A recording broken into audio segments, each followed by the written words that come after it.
Welcome back to Justice Reloaded HD, where we believe that even the smallest gestures can carry the greatest power. Before we dive into today's story, let me ask you something. When was the last time someone gently brushed your hair? It may seem like such a simple thing, but for someone who's been through pain, who's learned to flinch at every touch, a gentle hand can speak louder than words. Sometimes it's not about what we say, but what we do, with kindness, with care, and with patience. If you're someone who believes in the power of quiet compassion, in stories that heal and remind us of our shared humanity, then don't forget to hit that like button and subscribe to Justice Reloaded HD. We share stories like this every single week, hoping to bring a little more light into the world. Now, let's begin.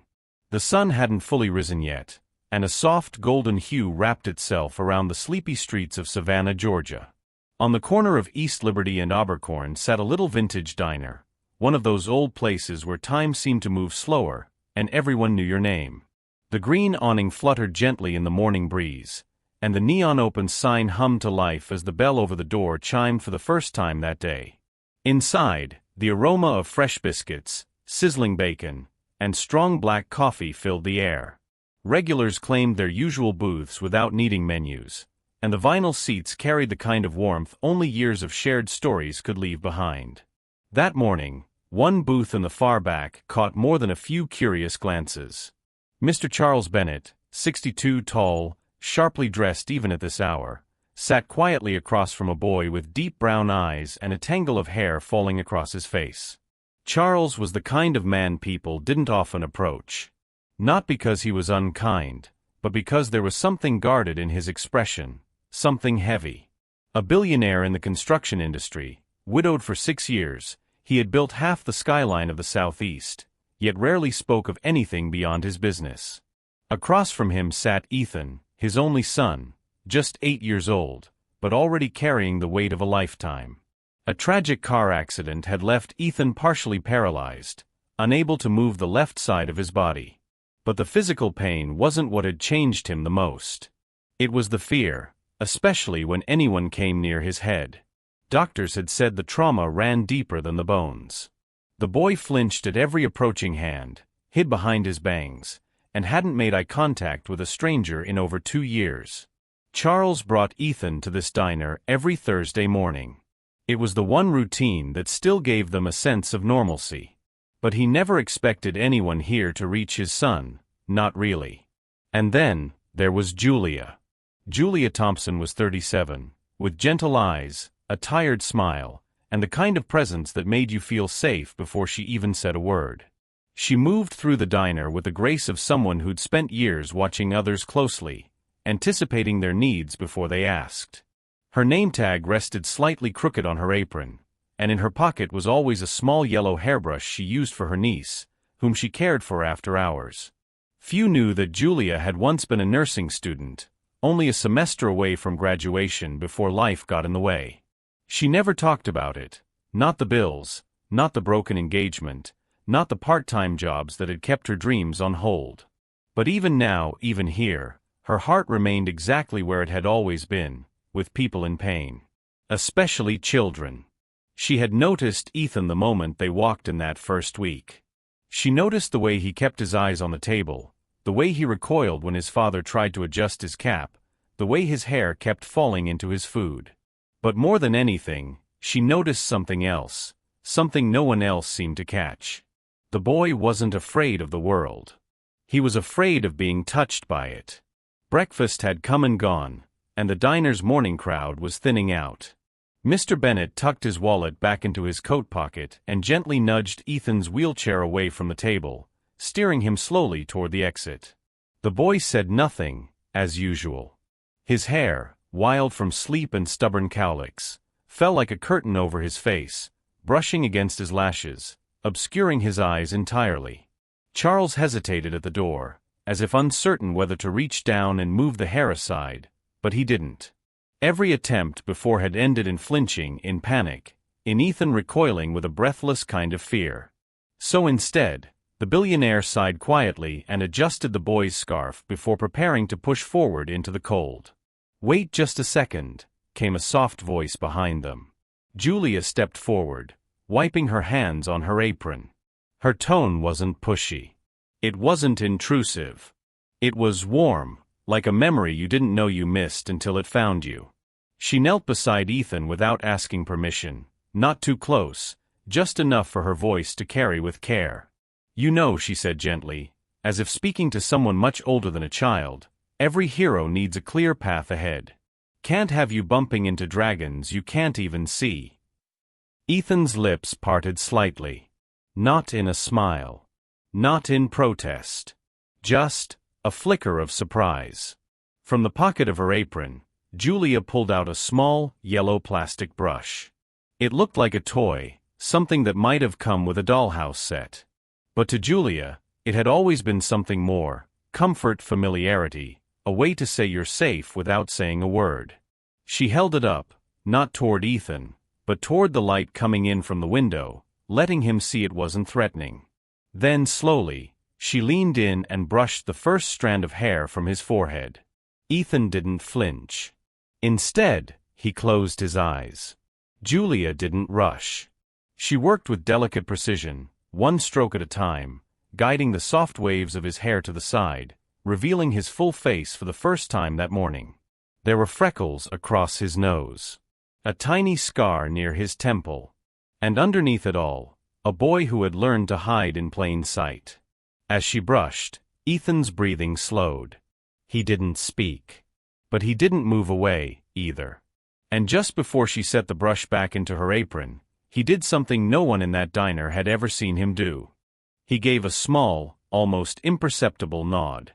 Julia smiled, just slightly, and stood up without another word. Behind them, Mr. Bennet stood frozen. He had watched every second, every careful motion, every breath, and he didn't say a thing. Not because he didn't want to, but because, in that moment, he knew he had just witnessed something rare. Something money could never buy. Trust, offered without demand. Kindness, given without question. And his son, his wounded silent son, had let someone in. Not because she pushed, but because she never asked to. The next morning, the diner was humming with its usual rhythm. Coffee being poured, orders scribbled on notepads, the clatter of plates and forks bouncing off linoleum floors. But Julia felt something was different. It wasn't the sound. It wasn't the crowd. It was the man waiting just outside the door. Mr. Bennet stood there with his hands folded neatly in front of him, his overcoat draped carefully across his arm. He hadn't come in for breakfast. He hadn't brought Ethan. He had come for her. Julia noticed him through the window, and for a brief second, she considered pretending she hadn't. But something about the way he stood, not impatient, not demanding, just present, made her remove her apron and step outside. They stood on the sidewalk, morning chill curling around their breath. "I owe you an explanation," Mr. Bennet said quietly, voice rough around the edges. "And maybe something more than that." Julia didn't respond. Not right away. He looked her in the eyes, really looked, and continued. "My son. He used to let his mother brush his hair every night. It was their thing. After the accident, he wouldn't even let me near him. He hasn't, in years. But yesterday he paused, almost as if the words carried more weight than he could bear. You did something I haven't been able to do. You reached him." Julia lowered her gaze, unsure how to carry such a statement. She wasn't a specialist. She wasn't a therapist. She was just a waitress with a soft voice and an old yellow brush. "I'd like to ask you something," he said, more gently now. "Would you come by the house in the mornings? Not as a nurse. Not as anything formal. Just to brush his hair. If he allows it. That's all." The offer hung in the air like morning fog. Julia's first instinct was to say no. Not because she didn't care, but because she cared too much. Getting involved meant stepping into their world, into their pain. And she wasn't sure she had the right to do that. "I think it meant something to him," Mr. Bennet added, almost like a whisper. I think it still does. She gave a polite smile, thanked him for the offer, and said she'd think about it. He nodded, not pressing further, then turned and disappeared into the slow-moving traffic of the morning streets. That night, as Julia was locking up the diner and wiping down the counter one last time, the door opened once more. It was Mr. Bennet again. But this time, he wasn't alone. Ethan was with him, bundled in his coat, his cheeks pink from the cold. He didn't say a word. He didn't look up. But in his lap, resting gently on the tray of his wheelchair, was the yellow plastic brush. The same one she had used the day before. He extended it toward her, not with hesitation, not with fear, but with a quiet certainty that made her throat tighten. He wanted her to have it. And with that single gesture, Julia understood, this wasn't just about brushing hair. It never was. It was about trust. About permission. About a child saying in his own silent way, "You can stay." And in that moment Julia knew, her life was no longer quite the same. Every morning, just as the first light crept over the rooftops of Savannah, Julia arrived at the Bennet estate. She never came through the grand front doors. She always entered quietly through the side gate, the one that led to the garden and wrapped around toward the breakfast nook where Ethan liked to sit. She never came empty-handed. In one hand, she carried a small cloth bag. Inside it, the yellow plastic brush Ethan had returned to her, now wrapped carefully in a hand towel. In the other hand, a warm, damp cloth folded neatly in a tin container to wipe his face before they began. But perhaps the most important thing Julia brought with her was a story. She never started with small talk or questions. That would have driven him back into silence. Instead, she began each visit like the opening of a fairy tale. One day, she'd say as she knelt beside him, gently unfolding the towel, a little boy with tangled hair woke up to find a crown on his head. But he didn't know how it got there, because his hair was such a mess, he couldn't even see it. Ethan didn't respond the first time. He barely moved. But the next day, when Julia finished brushing, he whispered a single word, so quietly she almost missed it. Gold. She paused. The crown. He gave the faintest nod.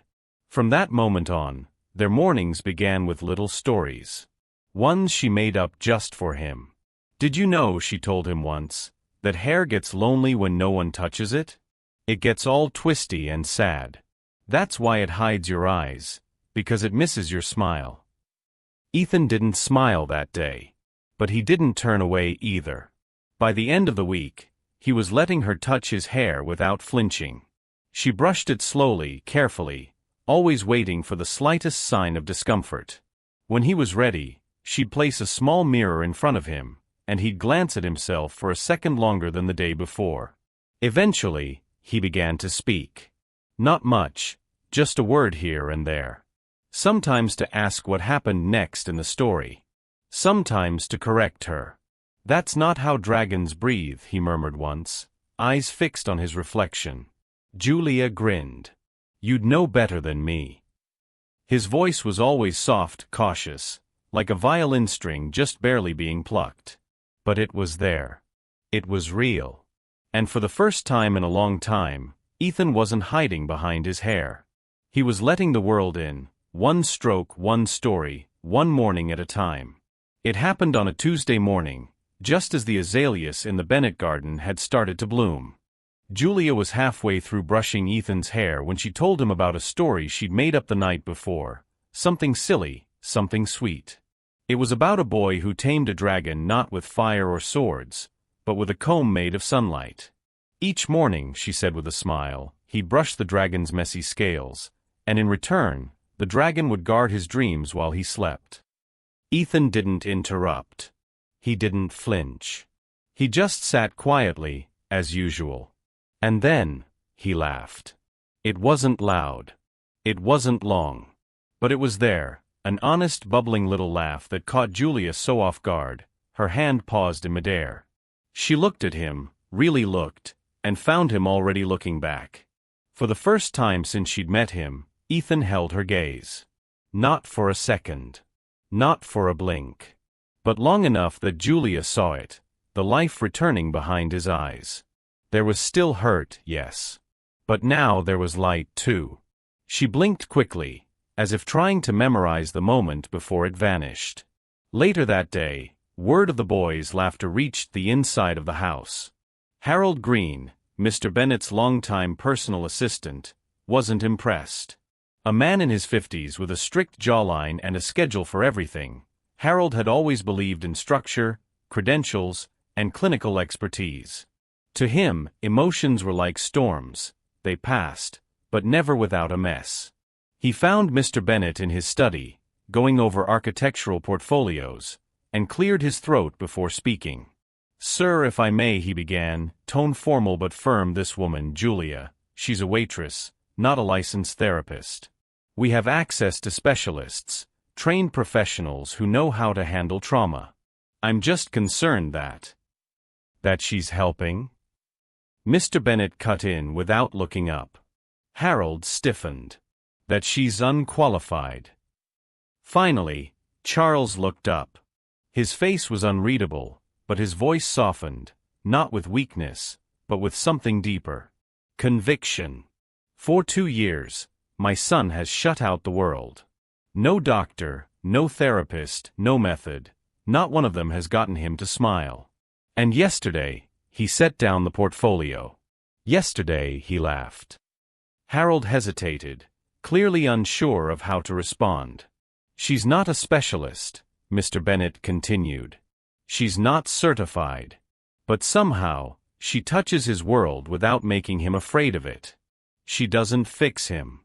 She just sees him. And he lets her." There was silence between the two men. A long, measured pause. Then Mr. Bennet said quietly, "If that's not worth something, Harold, I'm not sure what is." Harold gave a small, reluctant nod and backed away without another word. And upstairs, in a quiet corner of the house, Ethan sat by the window, hair neatly brushed, sunlight touching his cheeks, and the faintest echo of a smile still resting on his lips. The photograph wasn't even particularly sharp. A grainy early morning shot, taken from behind a nearby hedge. But it captured enough. Julia kneeling beside Ethan in the garden, brushing his hair with that familiar yellow brush, sunlight streaming through the trees behind them like something out of a painting. The caption, however, was far less poetic. "Billionaire hires Waitress as his son's personal nanny? Savannah's quiet scandal in the making." It spread quickly, as things often do, through neighborhood group chats, over cups of coffee at salons, whispered behind menus at cafes. By noon, it had made its way onto a local gossip page, and within hours, it was being reshared across social media. When Mr. Bennet saw it, he didn't say a word. He simply stared at the screen. The photo. The headline. The comments. He felt something rise in his chest, not anger exactly. More like disappointment. A deep, aching kind. The kind that comes from someone you'd started to trust. There were no clues. No clear explanation. Just the image, and the assumption that Julia had taken part in exposing something private, something sacred between his son and someone who finally made him feel safe. He scrolled down once more, eyes scanning for a denial. A correction. A defense. There was nothing. And in the absence of that, silence said enough. That afternoon, Julia's phone rang once. It was his number. But when she picked up, there was only a voice she didn't recognize, Harold Green. "Miss Thompson," the assistant said, tone professional, almost cold, "Mr. Bennet appreciates the time you've spent with Ethan. Effective immediately, your visits will no longer be required." There was a pause on Julia's end. A sharp breath. But no questions. "I understand," she said quietly. And just like that, the connection was severed, not with a confrontation, not with accusations, but with a sentence that weighed heavier than anything she'd heard in years. She didn't return to the house the next morning. Didn't knock on the garden gate. Didn't walk through the dew-covered grass with her warm towel and her soft stories. Instead, she sat in the diner long before her shift, staring down at the yellow brush in her lap. She turned it over in her hands again and again, wondering how something so small could carry so much meaning, and now so much loss. She hadn't posted the photo. Hadn't told a soul. The moment had been pure. Sacred. It was never hers to share. But none of that mattered now. Somewhere across town, in a house with too many windows and too little warmth, a little boy sat at his window, waiting for someone who would not come. And in his silence, his hair began to fall across his face again. 2 days passed. No word from the Bennets. No calls. No messages. Just silence. Julia didn't plead. She didn't knock on doors or try to explain what no one had asked her to. Instead, she wrapped the yellow brush in the same soft towel she'd used every morning. She placed it gently in a plain brown envelope, careful not to bend the bristles. Then, on a small piece of stationery, in her neatest handwriting, she wrote just one line. I never untangled his hair. I just helped him see his face. She didn't sign it. There was no need. She handed the envelope to a courier that evening with instructions to leave it at the front gate, no signature required, no return address. And then, with a heavy but steady heart, she walked back to her shift at the diner, carrying nothing but the memory of a boy who had once let her in. It wasn't until the 4th day that the truth quietly surfaced. Harold had done some digging, not out of guilt, but out of due diligence. The photo, it turned out, hadn't come from Julia. It had been snapped by a diner patron, someone who'd noticed the billionaire's son in the garden and saw a chance to stir gossip with a half-story. The account that posted it? A local tabloid enthusiast with no connection to Julia whatsoever. Harold delivered the findings to Mr. Bennet late in the afternoon, placing the printed reports carefully on his desk without saying much. But Charles barely looked at them. He was already staring out the window, his gaze fixed on nothing in particular, as if trying to hear something that wasn't there anymore. Upstairs, Ethan had grown quieter than usual. He refused to eat breakfast by the window. He didn't ask for stories. He didn't ask for Julia. He didn't speak at all. And when the maid tried to gently tuck his hair behind his ear, he pushed her hand away, not harshly but firmly, with a frown that hadn't been there before. By the end of the week, the boy's hair had once again draped over his face, a soft, silent curtain he hid behind. No one in the house dared to touch it. Not even Charles. Until one night, just past midnight, when Mr. Bennet passed by his son's door and noticed a sliver of light underneath. He knocked gently, then stepped inside without waiting. Ethan was awake. He sat upright in bed, legs tucked beneath a fleece blanket, a small plastic brush gripped tightly in his good hand. It was the same one Julia had sent back, the yellow one with a few bristles slightly bent, still smelling faintly of lavender oil. But Ethan wasn't brushing. He was just holding it, as if trying to remember how, as if afraid that doing it wrong might erase the memory altogether. Charles didn't say a word.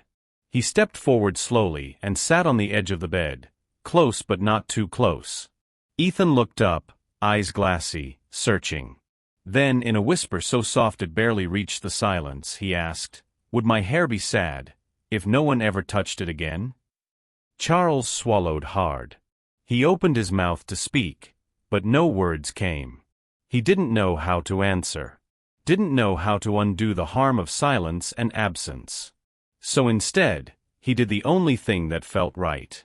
The next morning, before the sun was fully up, Mr. Bennet stood once more outside the diner. No chauffeur. No assistant. Just him, tired, weathered, and humble in a way money could never disguise. He waited until the doors opened.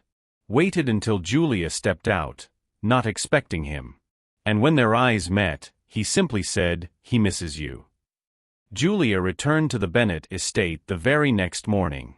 She didn't wear anything special, just her usual soft cardigan, the one with worn sleeves and a faint scent of chamomile tea. In her hands was the yellow brush, cleaned and ready, resting inside the same towel she'd always used. The garden looked just as she'd left it, but something about the air felt different. Lighter. like the house itself had been holding its breath and was finally allowed to exhale. Ethan was already waiting by the window, his eyes fixed on the gate. When he saw her, he didn't speak. He didn't wave. But he leaned forward ever so slightly in his chair, the subtlest invitation. Julia knelt beside him like she'd done 100 times before. No words. No hesitation. She gently unwrapped the brush, warmed a soft cloth with her hands, and began the quiet ritual they had once shared. Stroke by stroke, she guided the hair away from his face, careful not to tug, pausing each time his breath shifted. And when she reached the last strand, smoothing it behind his ear, Ethan tilted his head and whispered, just loud enough for her to hear, "You never hurt me. That's what I remember most." Julia blinked back a tear and smiled. He was still the same boy. But he was no longer hiding. Weeks passed, and the healing continued, not just for Ethan, but for Charles as well. He began sitting with them during their sessions, watching, learning, even helping when invited. What started as quiet observation grew into deeper conversations, about trust, about care, and about how something as small as a hairbrush could change the entire course of a child's recovery. That's when the idea was born. Together, Julia and Mr. Bennett founded a nonprofit called Gentle Hands, a program designed to train parents, caregivers, and volunteers on how to support children with trauma and disabilities through small, intentional acts of tenderness. Brushing hair, wiping faces, massaging hands. Things most people overlooked, until someone reminded them how powerful those moments could be. The organization grew faster than anyone expected. Nurses signed up. Teachers volunteered. Parents who had long felt helpless finally found something they could do, something simple, something real. And then came the launch event. Held in a small auditorium filled with folding chairs and warm light, the evening was meant to celebrate beginnings. Julia sat near the front, fidgeting slightly, until Mr. Bennett placed a hand over hers with a quiet nod. And then, to everyone's surprise, Ethan walked onto the stage. He didn't need help. He stood tall, hair neatly brushed, a soft smile on his lips. The room fell into silence as he reached the microphone, adjusted it with care, and looked out at the sea of expectant faces. With a steady voice, he said, "Not everyone needs to be fixed. Sometimes, they just need someone gentle enough not to break them more." There wasn't a dry eye in the room. And for the first time in a long time, Ethan wasn't just seen. He was heard. If you believe that a gentle hand can change the heart of a child, go ahead and leave us a like.